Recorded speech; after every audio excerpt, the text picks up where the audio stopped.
Safdah TV. Assalamualaikum warahmatullahi wabarakatuh. Innal hamdalillah nahmaduhu wa nasta'inuhu wa nastaghfiruh wa na'udzu billahi min shururi anfusina wa min sayyiati a'malina. Man yahdihillahu fala mudilla lahu wa man yudlil fala hadiya lahu. Asyhadu an la ilaha illallah wahdahu la syarika lah wa asyhadu anna Muhammadan abduhu wa rasuluh. Qala Allah Ta'ala fi kitabihil karim, ya ayyuhalladzina amanu taqullaha haqqa tuqatih wa la tamutunna illa wa antum muslimun, amma ba'd. Kita lanjutkan hadis 450. Wa an Abi Hurairah radhiyallahu anhu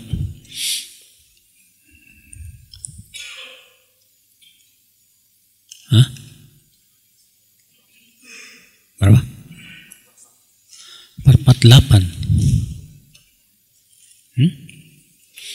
Terakhir kan 449. Sekarang 450. Hadis 450 ya.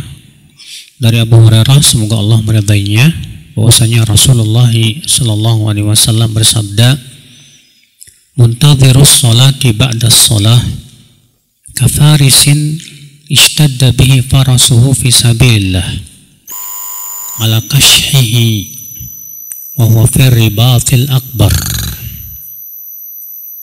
Orang yang menunggu salat setelah salat bagaikan penunggang kuda yang berlari kencang di jalan Allah, ya, ala kashhihi. Kashhihi artinya al-adu alladhi yudhammiru i'adawatahu, itu musuh yang menyembunyikan permusuhannya. Maksudnya di sini bagaikan seorang penunggang kuda ishtadda bi farasu fi sabilillah, yang begitu sangat kencang mengejar musuh. Wa huwa fi ribatil akbar, dan ia berada dalam ribat yang paling besar. Ribat itu artinya berjaga di tapal batas. Hadis ini menunjukkan akhir Islam keutamaan menunggu sholat di masjid. Untuk menunggu dari maghrib sampai isya di masjid, ya, mungkin sambil duduk di majlis taklim atau sambil membaca Quran dan yang lainnya, itu pahalanya besar sekali. Bahkan kata Rasulullah SAW, ia berada dalam ribat yang paling besar. Ya, ribat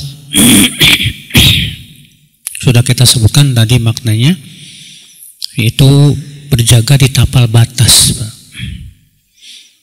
Dan itu merupakan ya jihad fisabilillah. Karena orang yang duduk di masjid ya menunggu sholat berikutnya, itu subhanallah menunjukkan yang pertama, dia pecinta masjid, Pak. Dan mencintai masjid besar keutamanya di sisi Allah Subhanahu wa taala. Sebagaimana pernah lewat hadisnya ya, tentang 7 orang yang Allah berikan naungan pada hari kiamat, di mana tidak ada naungan kecuali naungan Allah. Siapa di antaranya?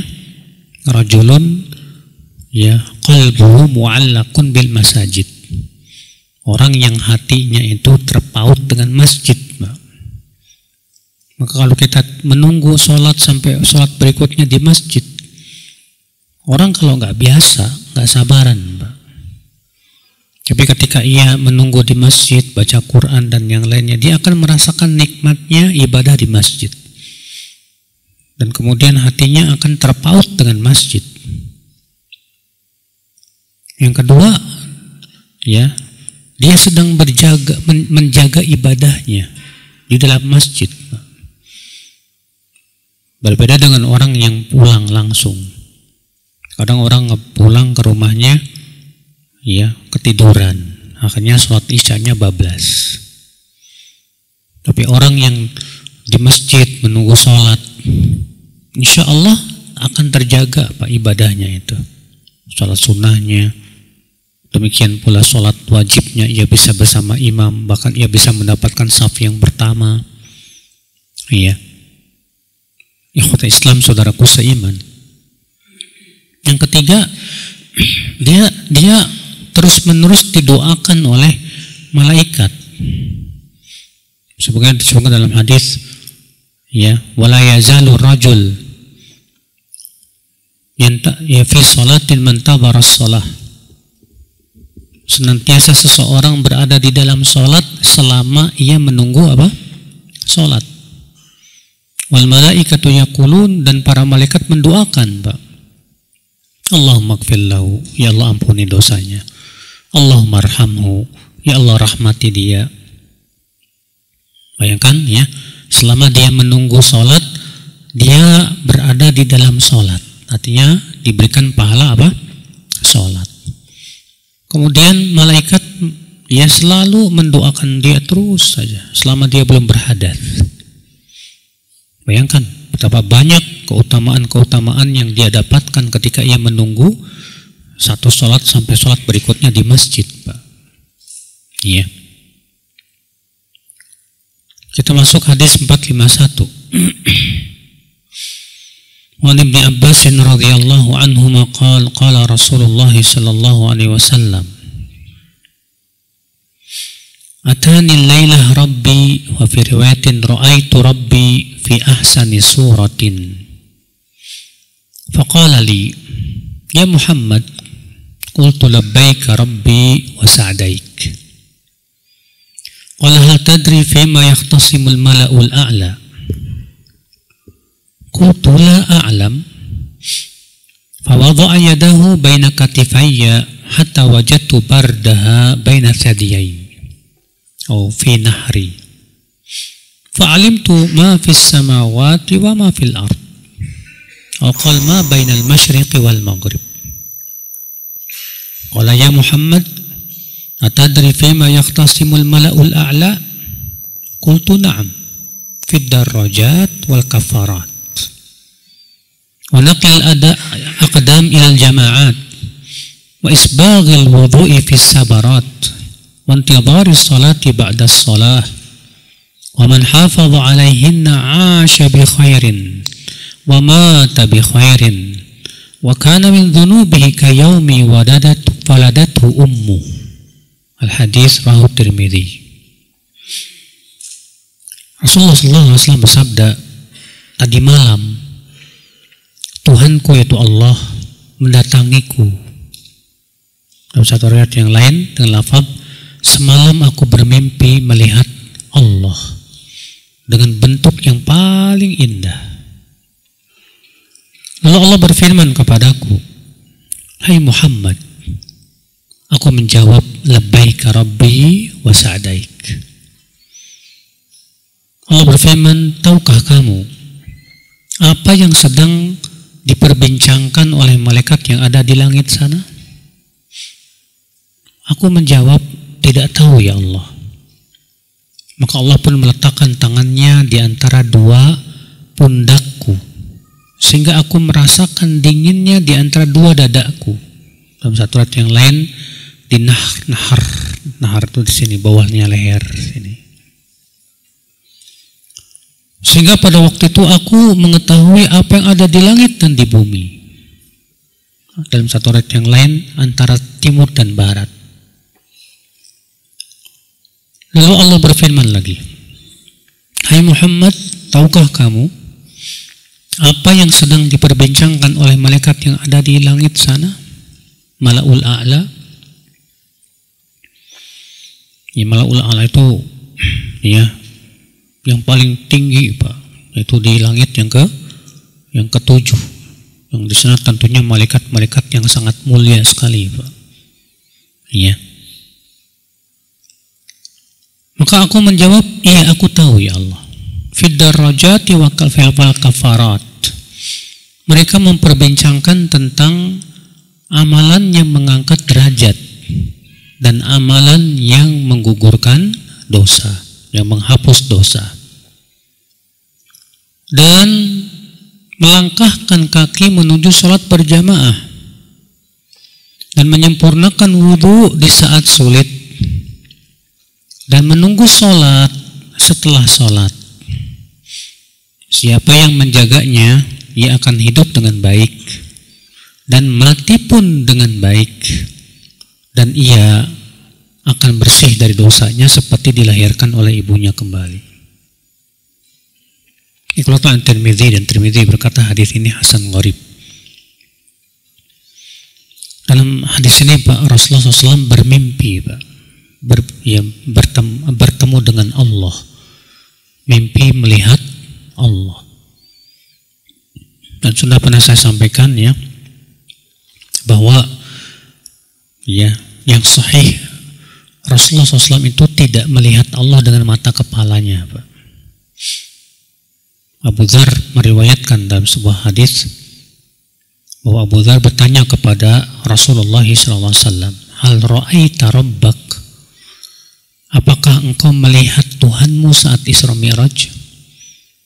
Kata Rasulullah, Bapak, nurun anna arah, ada cahaya bagaimana aku bisa melihatnya. Karena kan Allah menghijabi dirinya dengan apa? Cahaya. Sebagian disebutkan dalam hadis, hijabuhu nur, hijab Allah itu adalah cahaya. Lau kasyafah, kalau Allah membuka ya hijabnya itu, maka akan terbakar semua yang dilihat oleh Allah Subhanahu wa taala. Iya. Nah, Rasulullah ditanya oleh Abu Dzar, engkau melihat Allah enggak ketika Isra Mi'raj? Kata Rasulullah SAW, ada cahaya, bagaimana aku bisa melihatnya? Makanya pendapat yang sahih, Rasulullah tidak melihat Allah saat Isra dan Mi'raj. Makanya apa? Di dunia ini tidak akan ada yang pernah bisa melihat Allah dengan mata kepala. Nabi Musa aja minta, ya. Apa kata Nabi Musa kepada Allah ketika bertemu dengan Allah di Bukit Tur Sina? Rabbi arini anzur ilaik. Ya Rabb, perlihatkanlah dirimu supaya aku bisa melihat engkau. Apa jawab Allah, Pak? Qala lan tarani. Kamu tidak akan bisa melihat aku. Walakin anzur ilal jabal fa in istaqarra makanahu fasawfa tarani. Tapi lihatlah kepada gunung itu. Jika gunung itu masih ada pada tempatnya, kamu akan melihat aku. Falamma tajalla rabbuhu lil jabal ja'alahu dakka wa kharra Musa sa'iqa. Ketika Allah memperlihatkan dirinya kepada gunung, hancur lebur gunung itu karena takut kepada Allah, Pak. Melihat gunung hancur, Nabi Musa pingsan. Ya. Ternyata tidak mampu melihat, baru melihat gunung aja udah pingsan. Makanya yang diyakini oleh sebagian orang-orang tasawuf ya, bahwa mereka bertemu dengan Allah, bahkan melihat Allah, semuanya dusta, Pak. Ya. Semuanya dusta, karena tidak akan ada di dunia ini yang bisa melihat Allah Subhanahu wa taala. Ini keyakinan Ahlus Sunnah wal Jamaah. Kapan kaum mukmin melihat Allah? Nanti di hari kiamat. Ya. Nah, adapun melihat Allah dengan mata hati itu dalam mimpi, iya. Di sini Rasulullah SAW berkata, "Ra'aitu Rabbi," aku melihat Rabbku itu dalam mimpi. Fi ahsani surah, dalam bentuk yang sangat indah. Iya. Nah, sekarang pertanyaannya, kalau selain Rasul mungkin nggak bermimpi bertemu dengan Allah dan melihat Allah? Iya. Syekhul Islam Taimiyah mengatakan mungkin, bisa saja. Ya, ru'yah qalbiyah. Itu namanya melihat dengan hati dalam mimpinya itu. Allahu a'lam. Yang jelas, Pak, Allah tidak serupa dengan makhluknya. Laisa kamitslihi syai'. Allah tidak serupa dengan apapun juga. Hadis ini kita ambil faedah ya akhwat Islam. Yang kedua, hadis ini menunjukkan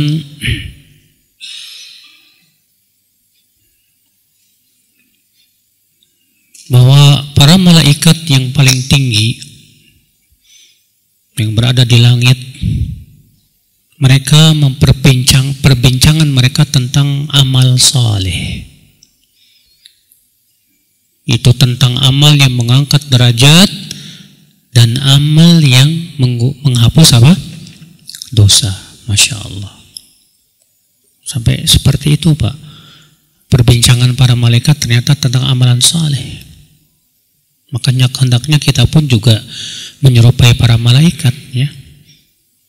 Kalau bisa kita ngobrol sama teman-teman itu tentang amal, tentang ilmu, tentang akhirat, tentang ketaatan.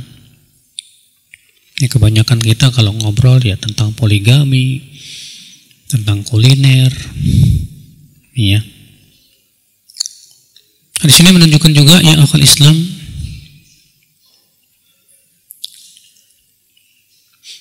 keutamaan melangkahkan kaki menuju sholat berjamaah. Karena itu bisa menggugurkan dosa dan mengangkat apa? Derajat.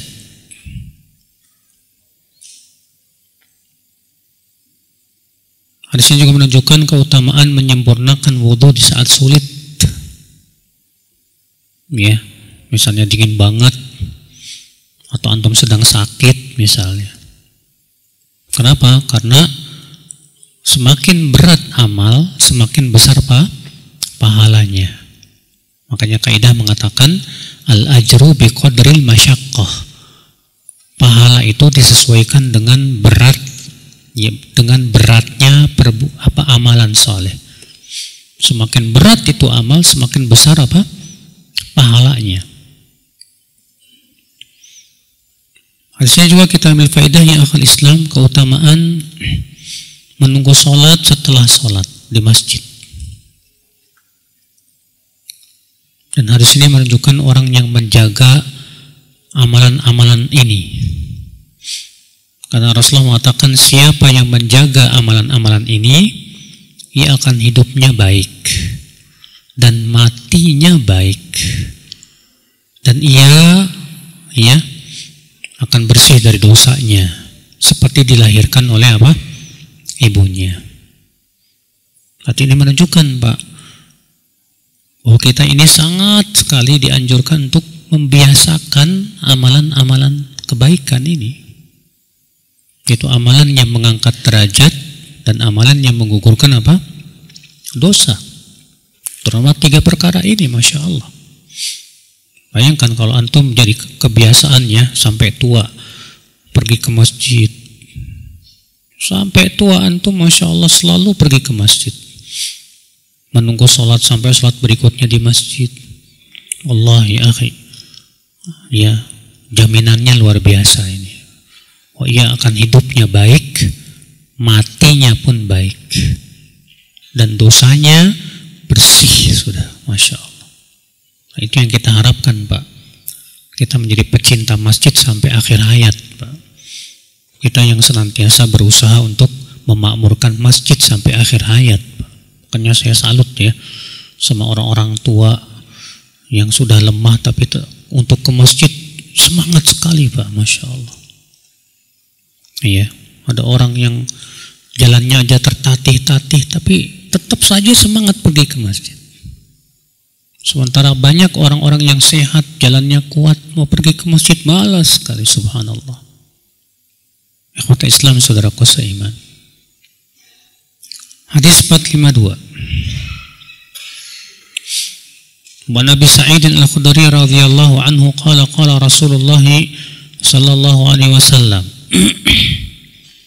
ala adullukum ala ma yukaffiru Allahu bil khataya wa yazidu fil hasanat. Qalu bala ya Rasulullah.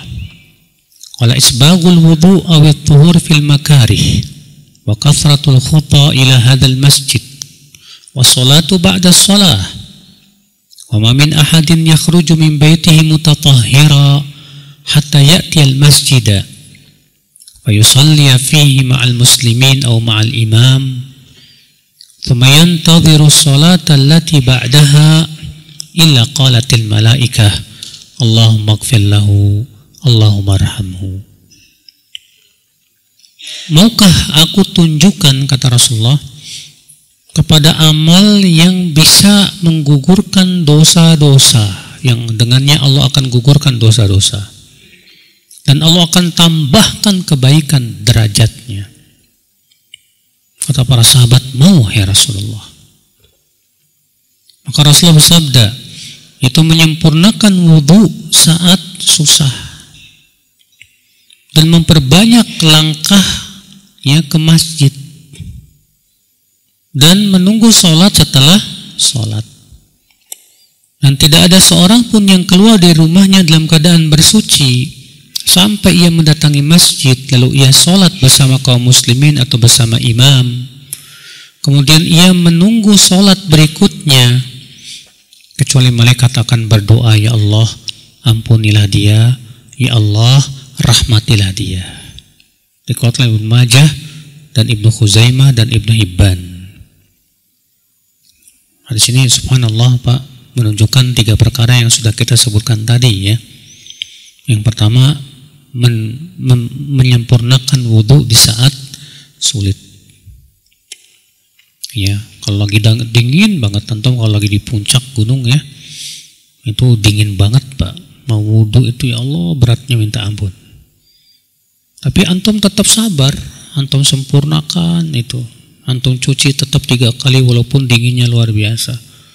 Maka itu jauh besar, lebih besar pahalanya Pak dibandingkan dengan orang yang tidak sulit untuk menggunakan air. Iya. Atau misalnya antum lagi sakit sehingga untuk berwudu itu sulit gitu, tapi tetap antum berusaha untuk menyempurnakan wudu. Itu pahalanya luar biasa, besar sekali. Kemudian memperbanyak langkah kemana? Ke masjid Pak. Ya, berarti itu menunjukkan Pak, langkah kita itu sebaiknya dikecilin. Lalu biar apa? Biar lebih banyak. Kalau 1 meter biasanya antum melangkah 2 langkah, jadiin aja 4 langkah Pak. Iya. Kenapa? Karena disebutkan dalam satu riwayat bahwa langkah lebar dengan langkah kecil pahalanya sama. Kalau pahalanya sama begitu, mendingan diperkecil kan langkahnya. Dan para salafus saleh dahulu begitu. Mereka memendekkan langkahnya supaya apa? Semakin banyak langkahnya menuju apa? Masjid, masya Allah. Asal jangan terlalu pendek, akhirnya ke masjidnya terlambat Pak. Sampai masjid udah salam. Iya. Kemudian itu menunggu sholat setelah sholat, sebagaimana sudah kita sebutkan tadi. Dan hadis ini menunjukkan Pak, anjuran wudhu di rumah ketika hendak pergi ke masjid. Bahkan sebagian ulama mengatakan bahwa untuk mendapatkan keutamaan ini, dia berangkat dari rumahnya sudah dalam keadaan berwudu. Karena Nabi mengatakan tidak ada seorang pun yang keluar dari rumahnya mutatahhiron, dalam keadaan sudah berwudu, sampai ia datang ke masjid lalu ia sholat bersama kaum muslimin. Maka keutamaan ini menunjukkan dia sudah wudu di rumahnya. Maka dari itu jangan pernah kita berkata begini, nanti aja wudunya di masjid. Kita katakan sayang banget Pak. Kenapa? Karena hadis-hadis menunjukkan dan menganjurkan supaya wudunya di mana? Di rumah. Ya, jangan di masjid. Hadis ini juga menunjukkan doa malaikat untuk orang-orang yang menunggu sholat di masjid, supaya orang itu diampuni oleh Allah dan dirahmati oleh Allah Subhanahu wa taala. Ini doa yang luar biasa, Pak. Semua kita pasti ingin didoakan oleh para malaikat, ya. Hadis 453. Wa an Anas radhiyallahu anhu 'anil Nabiy sallallahu alaihi wasallam annahu qala Thalathun kaffarat wa thalathun darajat wa thalathun munjiyat wa thalathun muhlikat. Ada 3 perkara yang menggugurkan dosa, dan ada lagi 3 yang mengangkat derajat, dan ada lagi 3 yang menyelamatkan, dan ada lagi 3 yang membinasakan.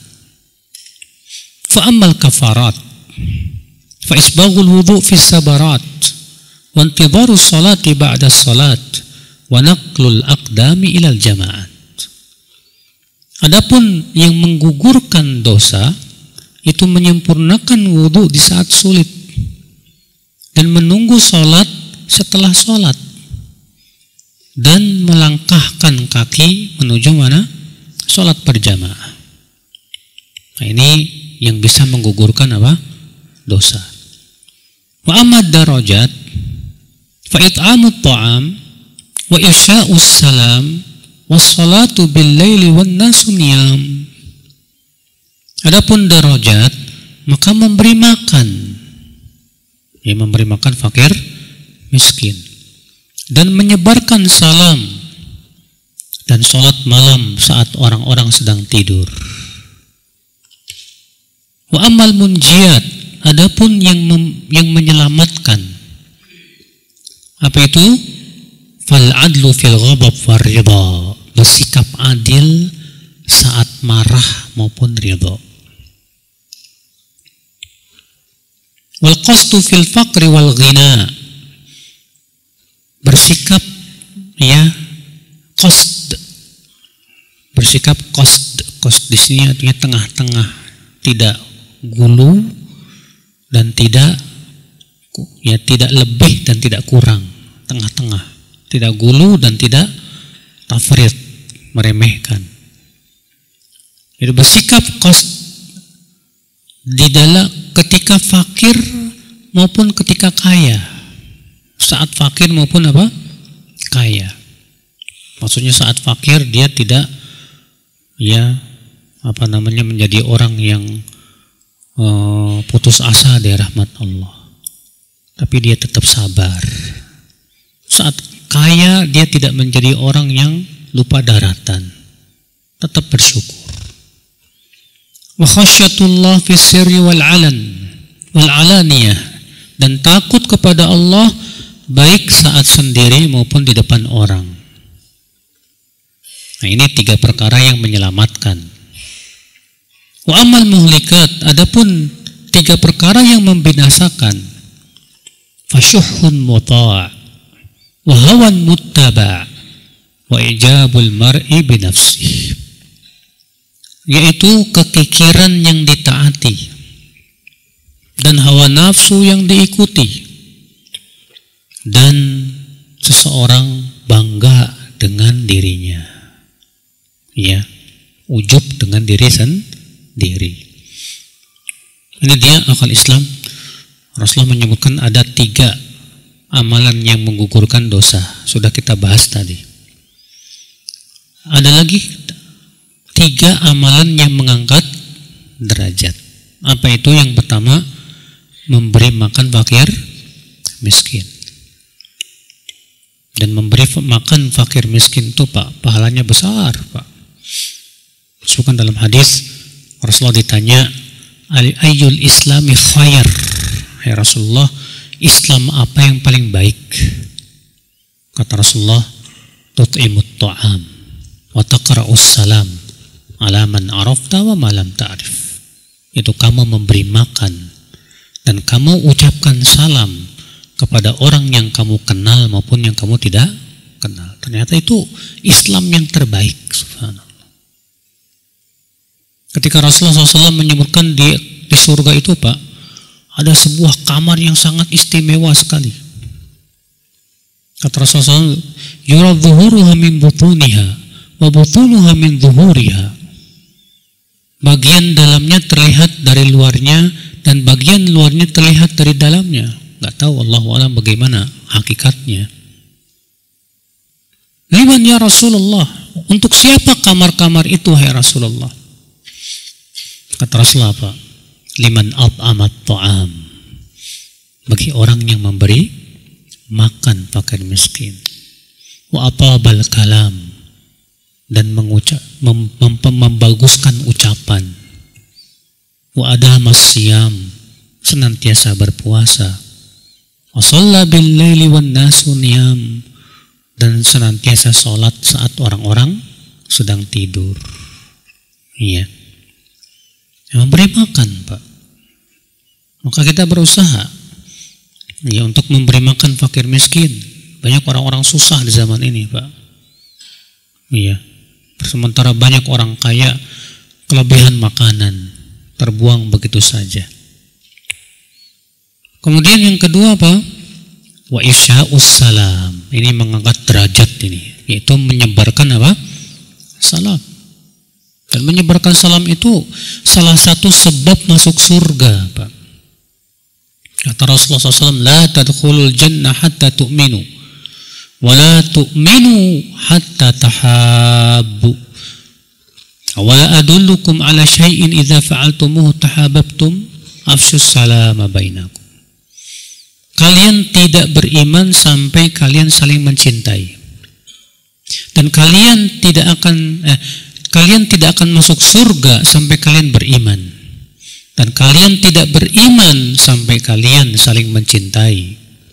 Maukah aku tunjukkan kalian kepada amal yang apabila kalian lakukan, kalian akan saling mencintai? Apa itu? Sebarkan salam di antara kalian. Afsus salam. Iya. Menyebarkan salam itu besar pahalanya, Pak. Karena itu pertama syiar Islam.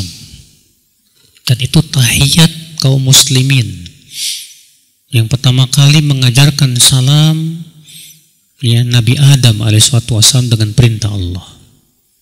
Ketika Allah telah selesai menciptakan Nabi Adam, dan Allah tiupkan roh pada Nabi Adam, sebutkan dalam hadis begitu, maka Nabi Adam disuruh oleh Allah, pergilah kepada sekelompok malaikat yang ada di sana, ucapkan salam.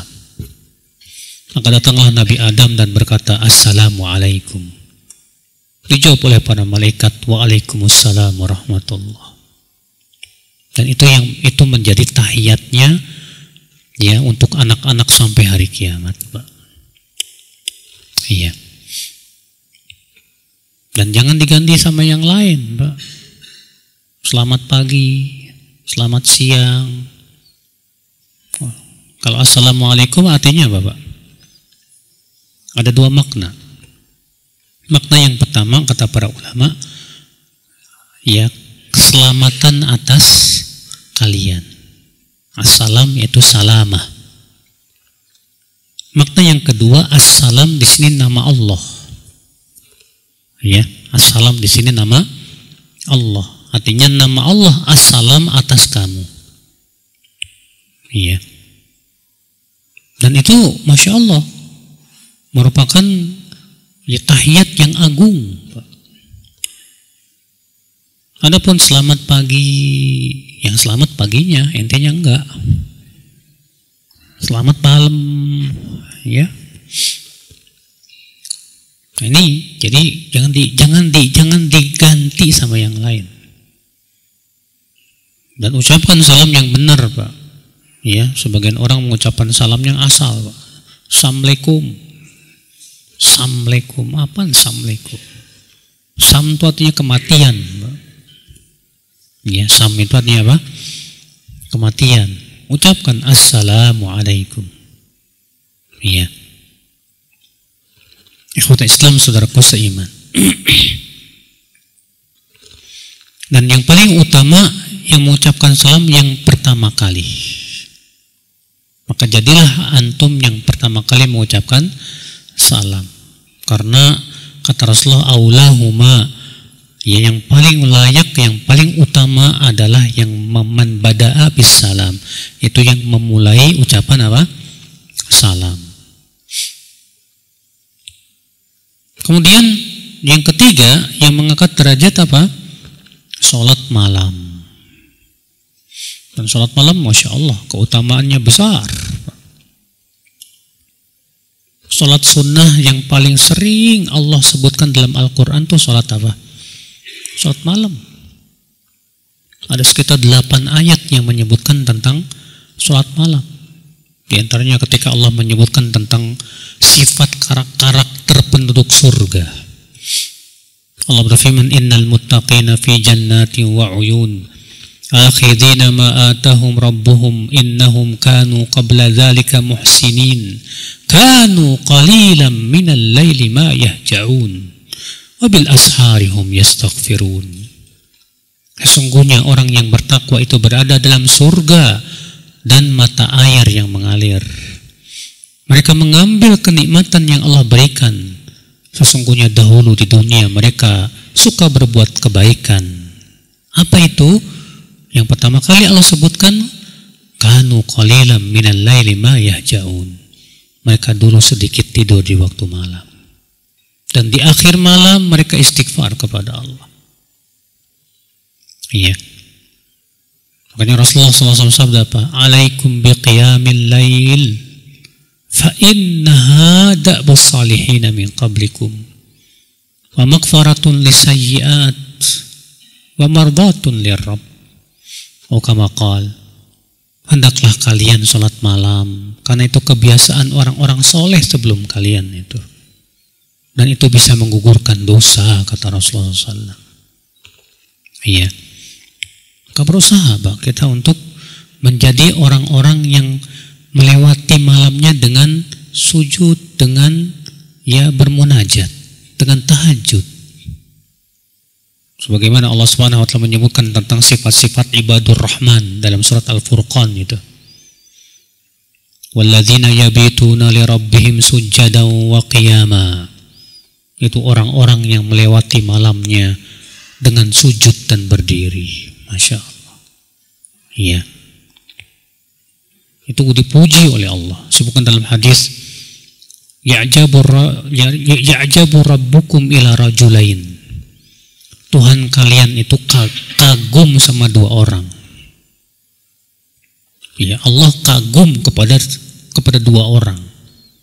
Siapa yang pertama, kata Rasulullah, orang yang bangun di waktu malam, dia tinggalkan syahwatnya, kenikmatan tidurnya demi untuk mencari ridho Allah Subhanahu wa taala. Maka Allah berfirman kepada malaikatnya, lihatlah hambaku itu.